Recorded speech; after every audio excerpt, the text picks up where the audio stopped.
কুলতলি জালাবেড়িয়া অঞ্চলে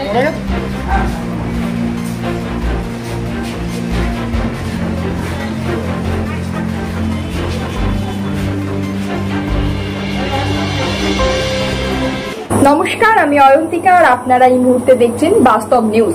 বিস্তারিত খবরটি জানতে সম্পূর্ণ ভিডিওটি দেখুন। ধন্যবাদ।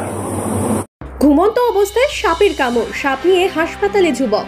দক্ষিণ 24 পরগনার কুলতলির জালাবেড়িয়ার বাসিন্দা আজিজুল লস্কর রাতে ঘুমাচ্ছিলেন। হঠাৎই ভোরবেলা বুঝতে পারেন তাকে কিছু একটা কামড় দেয়। তিনি দেখতে পান বিছানায় একটা প্রায় 5 ফুটের কালাজ সাপ।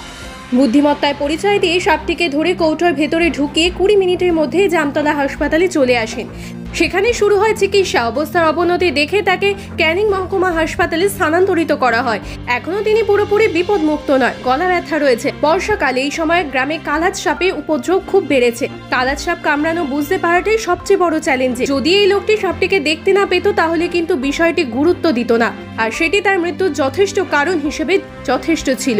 এটা মনে রাখবেন, কালাজ এশিয়া মহাদেশের সবচেয়ে বিষধর সাপ। তাই নিয়ে এলাকায় চাঞ্চল্যকর পরিস্থিতির সৃষ্টি হয়। যুবকটি এখন ক্যানিং মহকুমা হাসপাতালে চিকিৎসাধীন। আর আপনারা সেই ছবি সরাসরি দেখছেন শুধুমাত্র বাস্তব নিউজের পর্দায়। আজকের ভোর 4টা বাজতে 5 মিনিট বাকি আছে। কোথায় কামড়েছে? বাড়িতে বিছানার মধ্যে শুয়েছিল। শরীরের কোথায় কামড়েছে? শরীরে ডান হাতের কোনোইতে। আচ্ছা, এখন কি হচ্ছে ওখানটায়? এখন জ্বালা জ্বালা মতো করছে। জ্বালা জ্বালা মতো হচ্ছে। আচ্ছা, আর আর কোনো অসুবিধা? হ্যাঁ, গলায় তো প্রচণ্ড ব্যথা হয়েছে, ঢোক মারতে পারছি না। আচ্ছা, আর ঘুম আসছে চোখে। আচ্ছা, পেটে ব্যথা করছে এবং ফুলে যাওয়ার মতো ভাব আছে। কখন কামড়েছে বললেন? আজকের ভোর 4টে। আচ্ছা, তার কামড়ানোর পরে কি করলেন আপনি?